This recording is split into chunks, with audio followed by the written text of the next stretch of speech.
All right, let's dive into something that's shaping up to be the next huge leap in AI, agentic AI.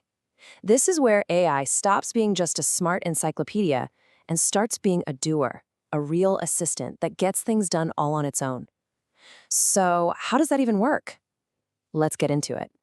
I mean, think about the AI you use every single day, right? You ask Siri a question, you get an answer. Simple. But have you ever tried asking it to do something big? Like, hey Siri, plan my entire vacation to Italy. No way, it just can't do it. And that's because most of the AI we're used to is reactive, not agentic. So what's the magic ingredient? Well, it all boils down to this one really powerful idea: agency.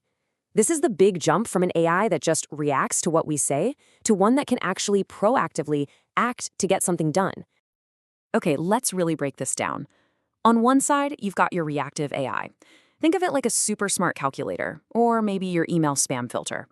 You give it an input, it follows some rules, and boom, an output. It doesn't plan ahead, it doesn't learn. But then you have agentic AI. This is a whole different ballgame. It's less like a calculator and way more like a project manager. You just give it a high-level goal, and it figures out the rest. It breaks the goal down, makes a plan, grabs the tools it needs, and course corrects along the way. Huge difference, right? So when we say agency, what do we really mean? At its core, it's just the AI's ability to act on its own with a purpose to hit a specific goal. It's not about following a single command. It's about understanding the big picture, like that project manager, and then figuring out all the nitty-gritty how-to steps all by itself. So, how on earth does an AI actually pull this off? What's going on inside its mind? Let's pop the hood and take a look at the blueprint for autonomy that really makes these agents tick.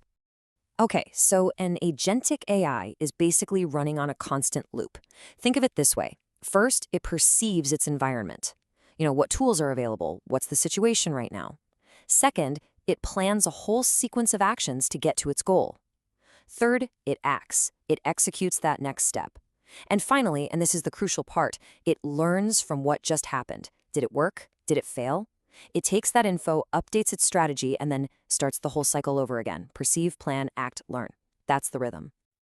And that whole loop is powered by 5 key ingredients. You've got autonomy, which is the freedom to work without a human babysitting it; goal-directed behavior, so it stays laser-focused on the mission; planning, to chop up big, scary tasks into small, manageable ones; reasoning, to actually make smart decisions; and memory. This one is so important.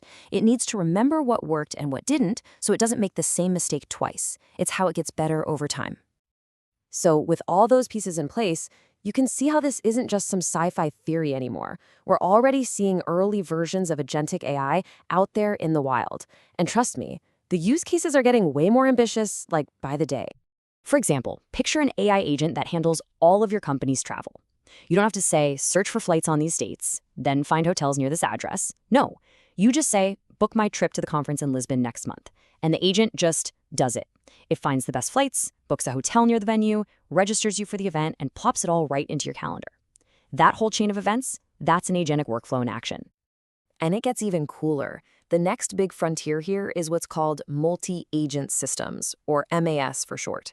This is where you get whole teams of specialized AI agents working together on a single problem. A great example is this framework called Chat Dev. You might have one AI playing the role of CEO, another as the coder, and a third as the quality tester. And they all collaborate to build an entire app from just one simple request. It's like an AI startup in a box. But this is where the story takes a bit of a turn. Because look, building just one reliable agent is already really, really hard. But trying to build a whole team of them that works together perfectly, yeah, that's where things start to fall apart.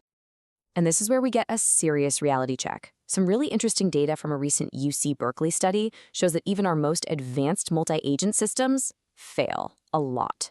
Chat Dev, it fails almost 67% of the time. HyperAgent, nearly 75%. And App World, a staggering 87% failure rate. This just goes to show how incredibly early we still are with this technology. So the big question is, why are they failing so much? Well, that same study broke it down, and the reasons are kind of fascinating. A huge chunk, 42%, comes from specification issues. Basically, the AI agent just didn't understand its job or the goal correctly. Another 37% is inter-agent misalignment. You can just think of this as bad teamwork. The agents aren't coordinating, they're stepping on each other's toes. These aren't just simple little bugs we're talking about. These are deep organizational problems. And the researchers who did the study, they put it perfectly. They said the problem often isn't that the individual AIs aren't smart enough. The real challenge is that we just haven't figured out how to make them work together as an effective team. It turns out building a reliable agentic AI is just as much a system design and management problem as it is an AI problem. And that brings us to the really big picture. Because as we get better at solving these technical hurdles, and we will, we're going to have to face some pretty profound questions about what it means to live in a world filled with these autonomous AI agents. I mean, we really have to think about this stuff. Accountability. When an AI messes up, who's on the hook? Transparency. Can we even understand why an agent made the choice it did? Bias. How do we stop these things from becoming massive engines for amplifying human biases? And the big one, job disruption. What happens to countless office jobs when every single person has a superpowered AI assistant managing their emails, their schedule, their research, everything? This is exactly why we can't just kick the can down the road. As researchers from IBM are warning us, this tech is moving so incredibly fast that we have to build the safety and ethical guardrails right now, not after these systems are everywhere. Which really leaves us with the ultimate question, doesn't it? As these AIs gain more and more agency, as they go from being simple tools to truly independent actors, who is ultimately responsible when things go wrong? Is it the user, the developer, the company that owns it, or is it the agent itself? That's a question we're all going to have to answer, and probably a lot sooner than we think.